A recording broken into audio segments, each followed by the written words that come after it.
1. About a year ago, my wife and I were living in Lone Tree, Colorado for the summer, while I was doing an internship there. I've had other paranormal experiences that I've already posted about, but this particular time was a little different from any other one that I've had. So around this time, Pokemon Go was still a huge hit. And yes, I was one of those people who was loving the whole childhood Game Boy game resurrection thing. I was doing door-to-door sales for a company the majority of the time that I was there, and honestly it kept me sane throughout the day. Anyway, one night my wife and I were watching TV and catching Pokemon. Our apartment was definitely a hotspot. And then we ran out of Pokeballs. Always run out of those things, so I told my wife I'd take her phone and mine and go walk down the block and grab some more. We had like 3 Pokestops along the street right outside of the apartment complex, so it was easy to get more. It was like 11:30 p.m., and I'm pretty sure it was a Friday. The day doesn't really matter, because the apartment complex was predominantly a younger crowd, and no matter what time of day it was, there were usually people outside hanging out on their porches or walking their dogs. But tonight, once I got out of the complex's parking lot, it was different. There was nobody out, like nobody. No cars were driving by, nobody was walking their dogs, nothing. I didn't really notice though until about 5 minutes into the walk. It was so quiet, and there wasn't a soul outside, nobody was even hanging out on the porches. I still didn't think much of it though. The apartments were townhouse style and the complex was like a square with a parking lot and pool in the middle. So I left the parking lot and walked along the road and sidewalk, along the outside of the complex where the outer apartments were. There was a big community rec center literally right across the street, with huge open field and park. There were streetlights on the side of the apartments, and then a few here and there on the side where the field and park was. So I hit the first Pokestop. Too many options, not enough Pokeballs. So I move on to the next one, which is like a few hundred yards down the street. By the time I get to the second one, I realize I hadn't seen or heard anyone, and hadn't even seen a car. It started to feel a little eerie, but not anything crazy. Second Pokestop, more Pokeballs.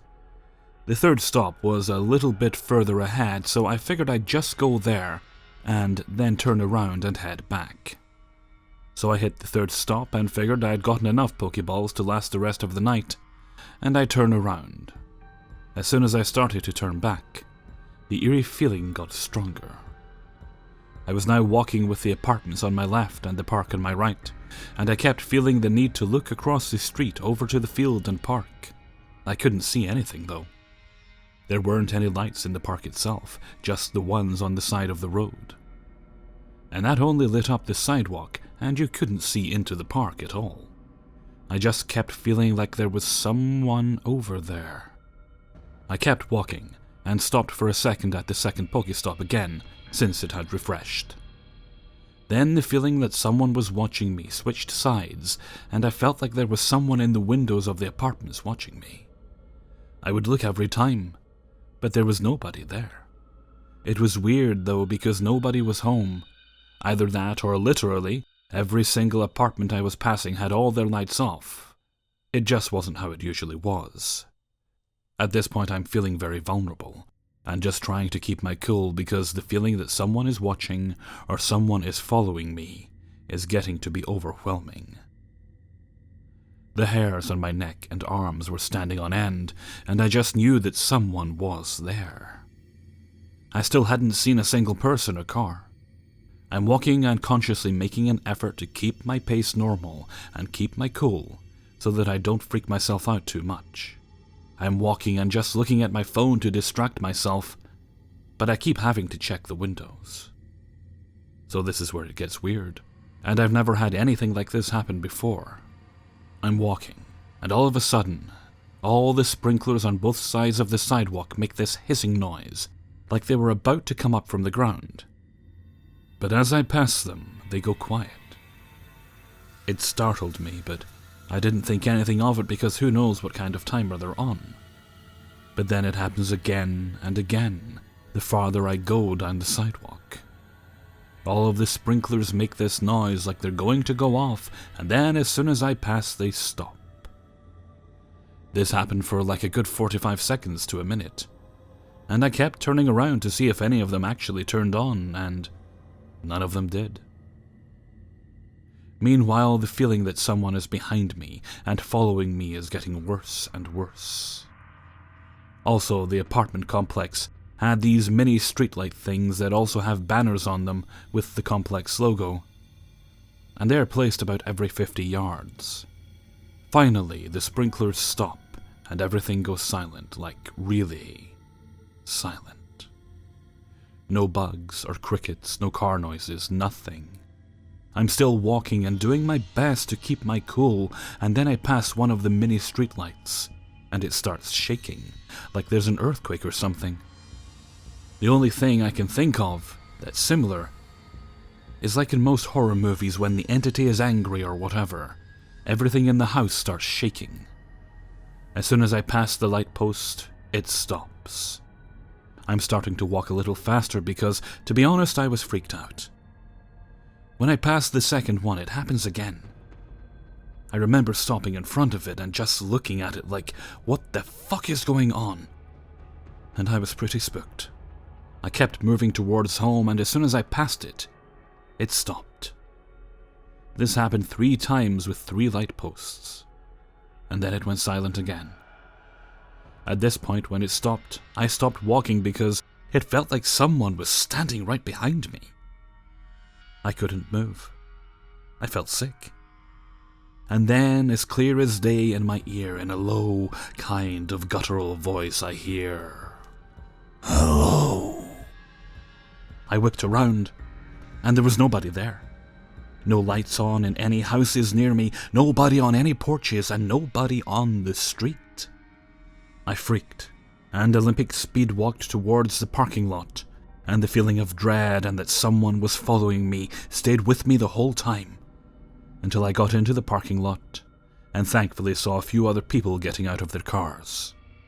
As soon as I saw other people, everything went away, but I was still shaken up. I've never had anything like that happen where things around me were affected, nor had I ever heard something speak to me that clearly and that directly. Any thoughts, comments, or possible explanations would be welcome.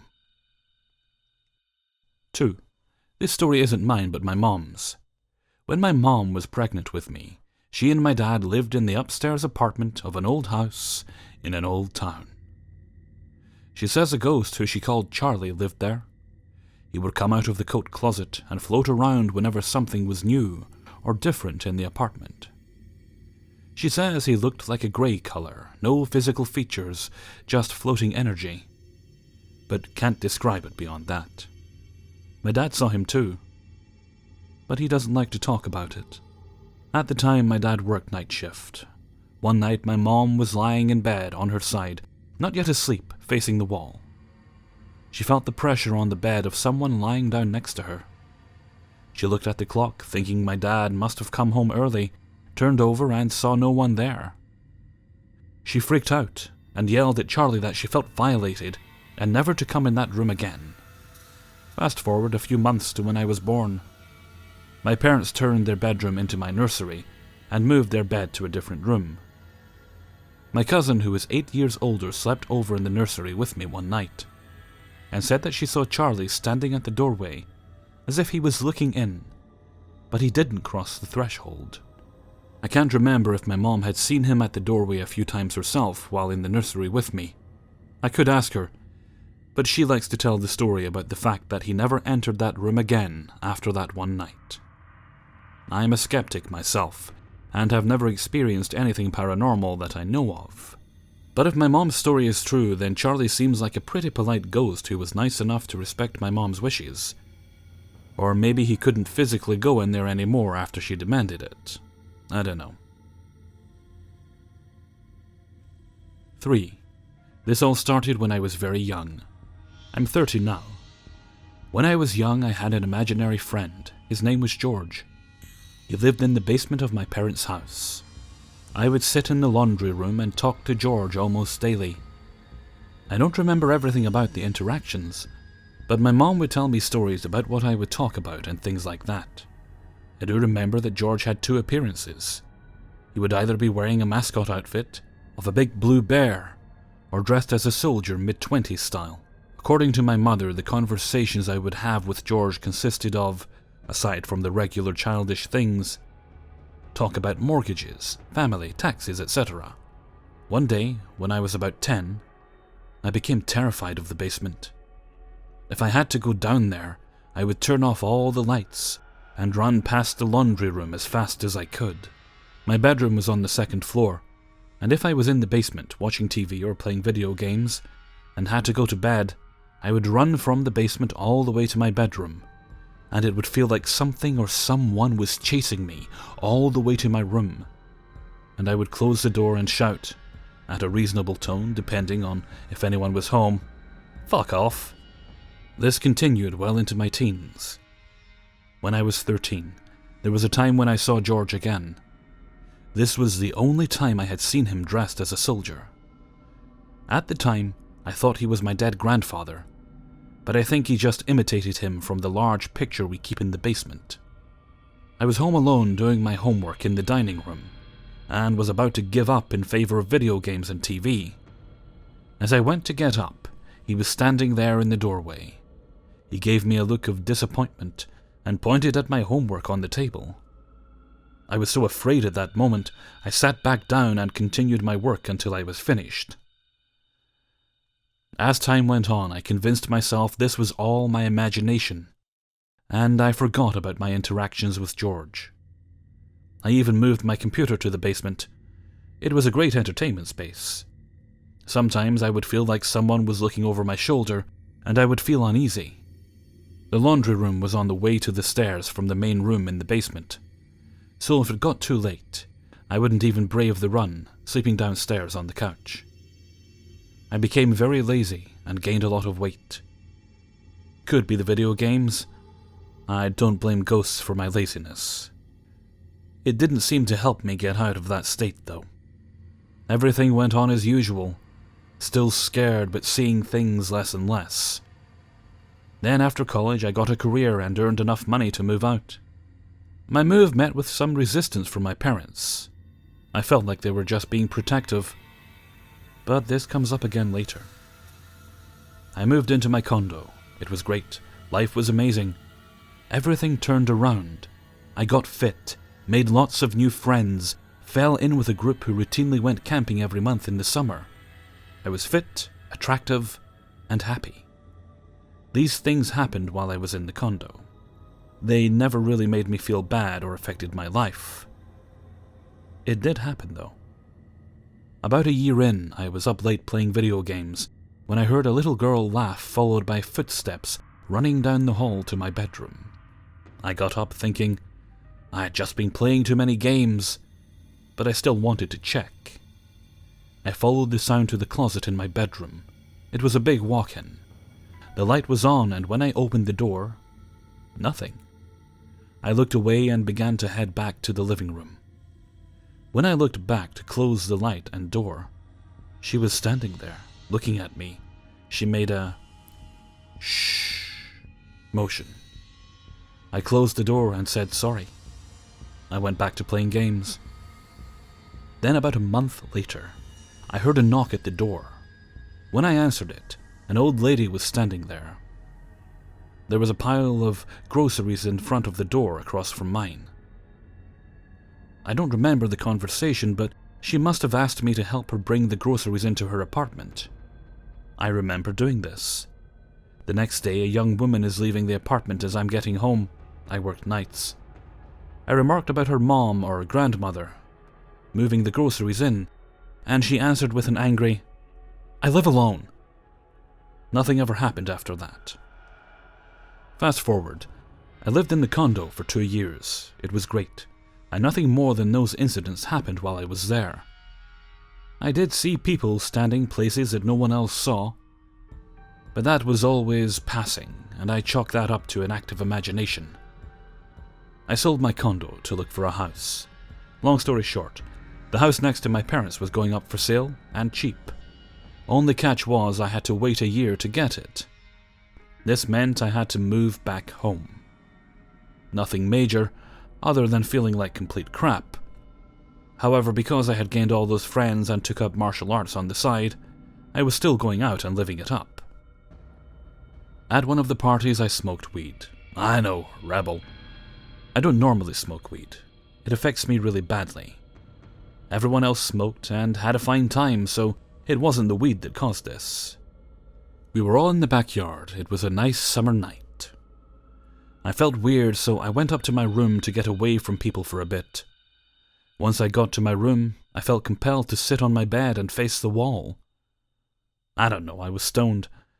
I then proceeded to see through the wall to the street. I could see everything like normal on the street, but then hundreds of people started to walk down the street like a mass of people. Zombie apocalypse style. I began to cry, a lot of tears streaming down my face. My girlfriend came to check on me. Seeing the way I was drunk and stoned, she consoled me and helped me get out of that trance-like cry. I am not sure if this is anything, but it really stuck with me. The year passed, and I moved into the house next door. I felt great. I owned a house. This was the dream I was told to go for. Everything was great. We built a deck and partied. We even took the fence dividing the properties down and had a huge backyard. The first year flew by. I had a number of girlfriends. Then one girl stole the show and elbowed all the other girls out. She was great then, and we are still great today. The second year went by, and the third. My parents began to fall apart. They began to hate each other, and my mom seemed to be going through a breakdown. My house began to feel darker. I started to see the shadows moving, and the attic upstairs unnerved me. Nothing major had happened though, other than seeing things in the backyard and in the house. The fourth year. My girlfriend and I decided we aren't house people. We chose to sell the house and move to a small condo downtown. The day we made that choice changed the air in the house. It no longer felt protected or like a home. Back to the experiences I've had. These are from since getting ready to sell the house. I have never had sleep paralysis before, and if you haven't, it is terrifying. I don't know what time it was, but I woke up, it was still dark out, and I look around with just my eyes, nothing else will move. I can't move. All I can see is my girlfriend's face fast asleep. I try to wiggle, I was convinced I had someone sitting on my back. I sleep on my stomach. At the last moment before I finally got free, I swear I heard someone whisper, "Fine, get the fuck out then." I rose to my knees and shouted, "Fuck off!" My girlfriend thought I was talking to her, because I was looking at her angrily. I apologized, and we moved on. One night I woke up again in the middle of the night, flipped over, and at the end of my bed, the previous owner was standing there. He looked angry and tired. I was overwhelmed with the feeling that he was dead somewhere and returned to the house. On a side note, no one has heard from the previous owner since he left, and my parents were pretty close with him.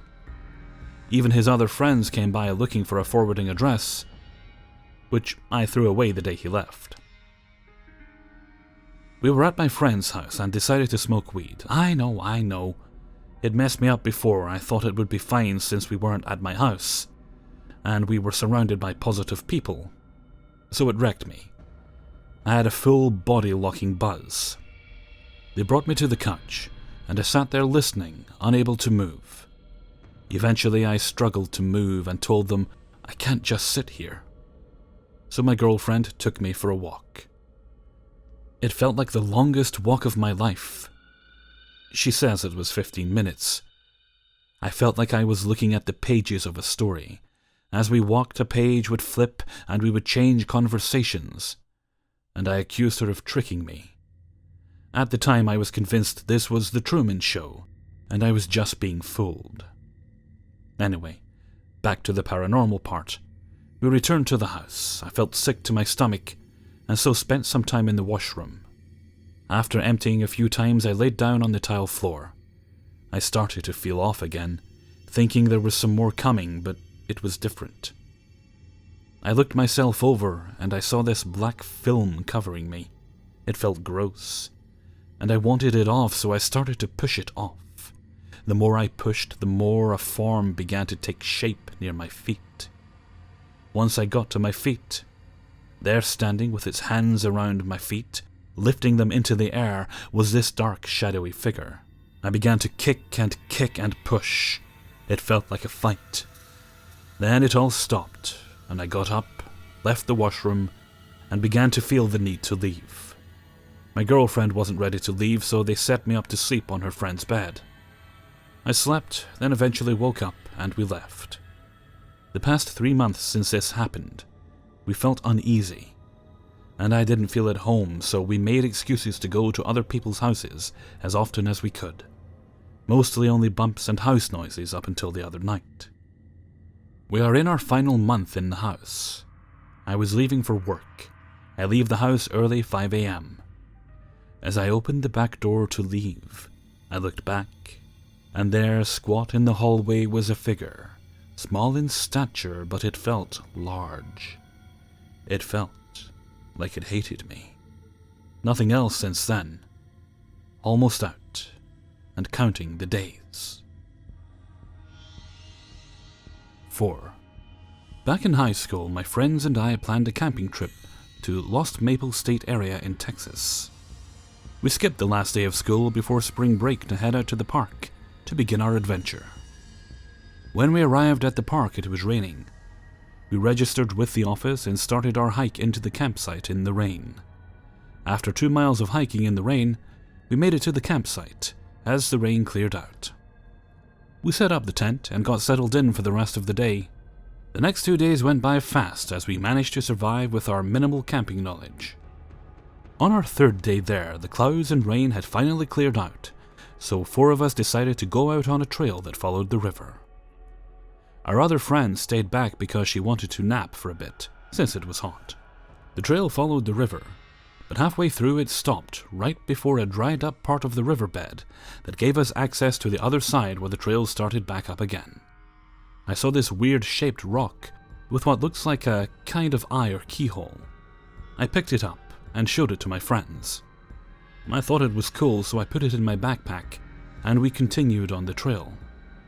That same night I woke up in the middle of the night and realized I couldn't move. I tried to open my mouth to tell my friends to help, but my mouth wouldn't move and I couldn't even make noises to try to wake them up. I froze when I heard kids giggling inside the tent, and then I did a slight gasp through my nose as I saw a dark figure standing at the foot of my sleeping bag. I couldn't make out any features, but I could tell that it was staring at me. I blinked my eyes and the dark figure disappeared. In the same instant, I felt like someone was walking on me. It started at my feet, and it took 5 steps to reach my chest. As it reached my chest, I started to hyperventilate as the fear rushed through my body. I squeezed my eyes shut, and the next thing I know, I'm waking up again, and it's morning already. I tell my friends about what happened, but we all just kind of laugh it off as a joke. That next night, nothing happened, and I kind of forgot about the events of the previous night. We plan on going out to buy some stuff at the nearest convenience store to the state park. I grab the backpack, and I realize the stone is in there, so I grab it and take it out, and I put it in the duffel bag that I brought with me with my stuff, so that I could take it back home. That night I woke up and I turned and I saw one of my friends sitting up. I asked her what's wrong, and she turned to look at me and replied, "I'm Jesus, I'm back, motherfuckers," and then laid back down and fell asleep. I thought it was weird, but I figured I was just dreaming. I tried going back to sleep, and as I was almost asleep, I saw the dark figure appear again. I immediately tried to ask for help, but again found that I couldn't move or make sounds. The dark figure disappeared, and I started feeling someone stomping on my feet. The sensation of my feet being stomped on went away as I felt a heavy pressure all over my body again. I freaked out, and I guess I passed out after that. I asked my friend if she remembered saying, "I'm Jesus, I'm back, motherfuckers," and she looked at me weird and told me she didn't wake up last night. I shrugged it off again and got ready to leave the camp.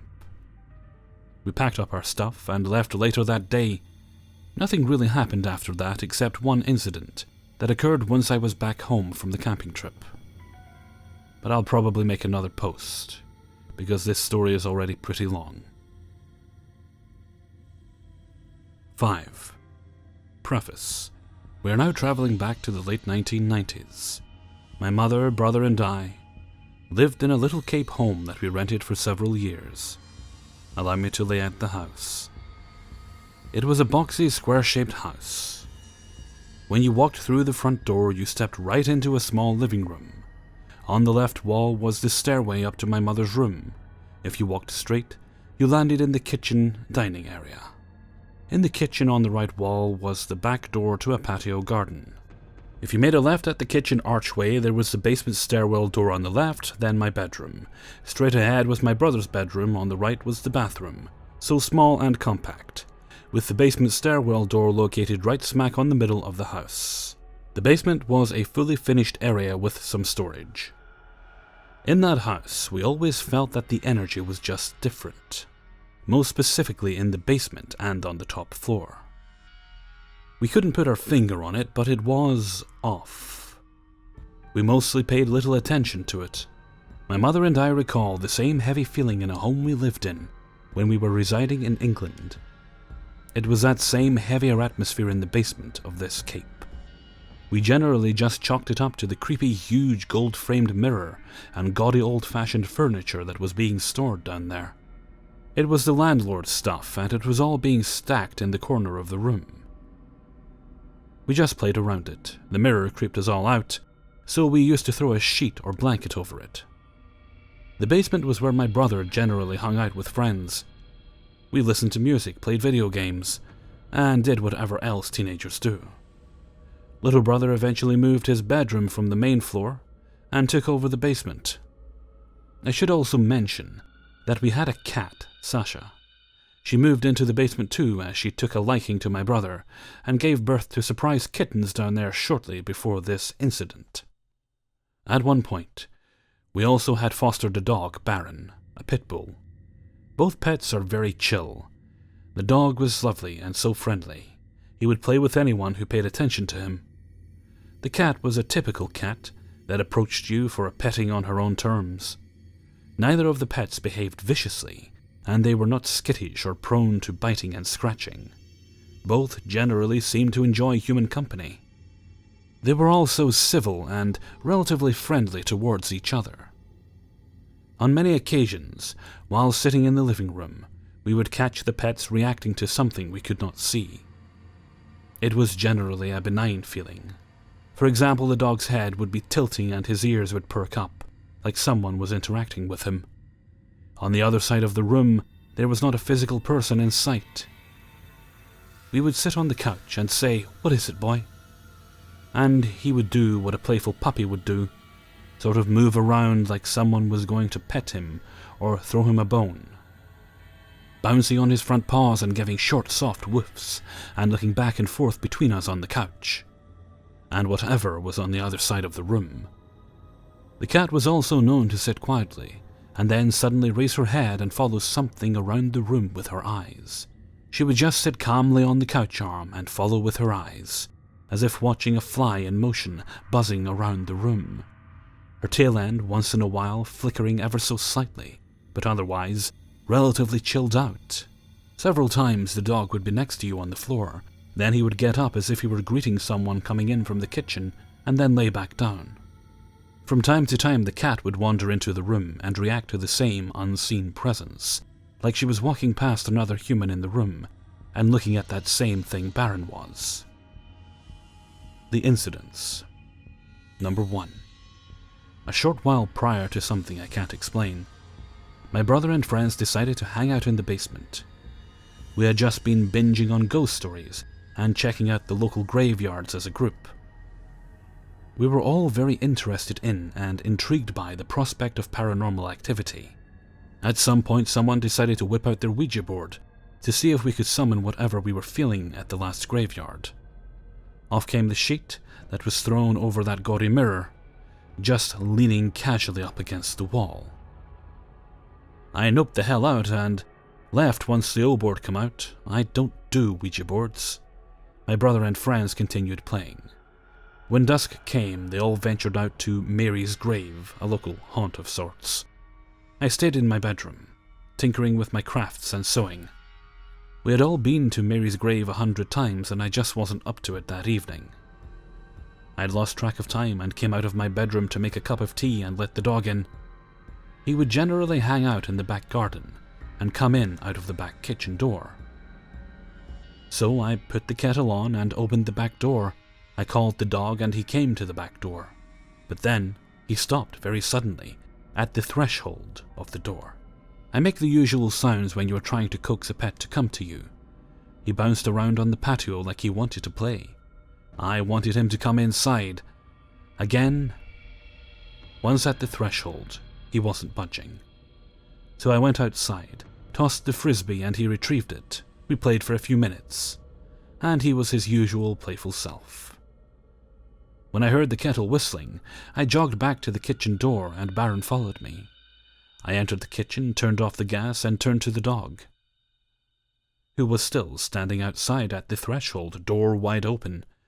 I poured my tea water and went over to the door to bring him in. He still wouldn't come in.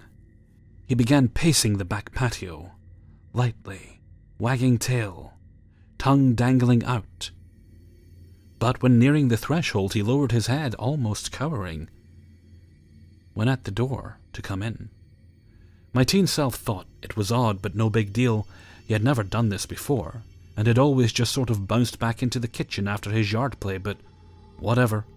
So I tugged on his collar a little, and he resisted. I tugged a bit more, and he held back with more strength. He put his front paws on the door sash, simply refusing to cross it, almost looking like he wanted to wriggle out of his collar. I couldn't make sense of it, and so I decided to let him be and retreated to my bedroom to finish my project. Number 2. After another while, it was time for a tea refill, so I grabbed my teacup and headed back out to the kitchen. This moment happened so fast, but for me it was like a slow-motion picture. I opened my bedroom door, walked out of my bedroom, teacup in left hand, and turned right to go to the kitchen.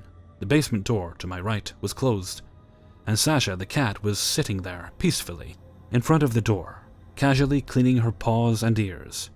She had presumably come up the stairs for a break from her kittens.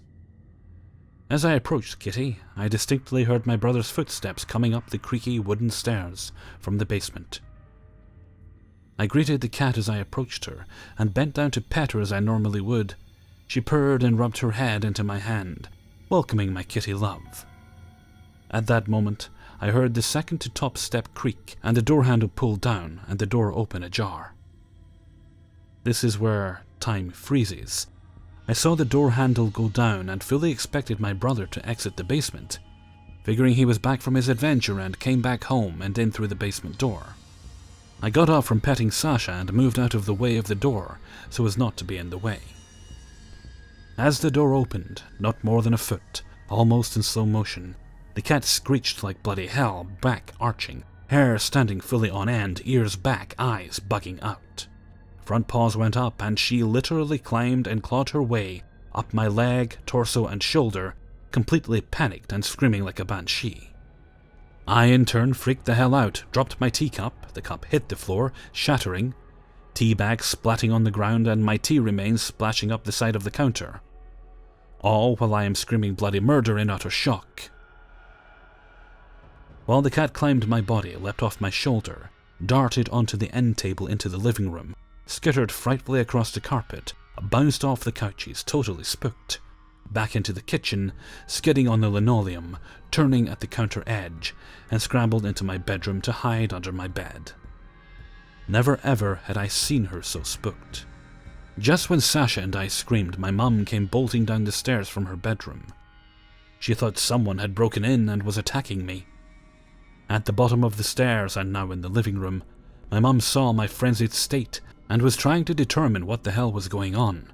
I told her the cat just freaked. I turned to the basement door looking for my brother. I was hysterical and so confused. At that second, the front door opened and in strolled my brother and friends, all giddy, back from their adventure at Mary's grave.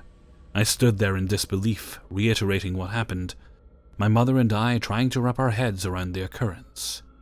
My brother and friends swore they were out for several hours and had not returned until that moment. We figured Sasha was wildly hormonal, as she had new kittens, but that made no sense. The kittens were in the basement.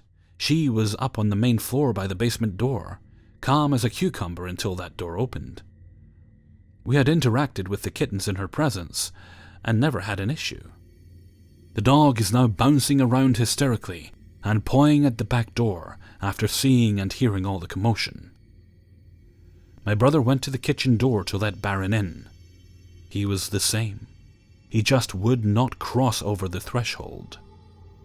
Not wanting to choke and hurt the dog, my brother picked Baron up and walked into the kitchen, Baron wriggling furiously out of his arms, scrambling past the basement door and into the living room, right to the corner, curling up under the other end table. I am still confused as shit at this point, upset, disheveled, and scratched to hell, claw welts all up my right leg, torso, and shoulder. A while later, after all was calmed, we were all sitting at the kitchen table. Sasha wandered out from my bedroom, cautiously, looking like a scared rabbit, creeping oh so slowly, first peeking around a corner to be sure the coast was clear, sprinting along the short hallway past the basement door, with her hair slightly raised, and her tail all whacked out, into the living room. My brother got up to check downstairs, figuring Sasha would follow him. She wouldn't go back into the basement. She just stood in front of the open door, ears back, hair up, back arching, hissing and growling. After a while, we brought the kittens upstairs to the spare bedroom, because Kitty refused to have anything to do with that basement after that scare.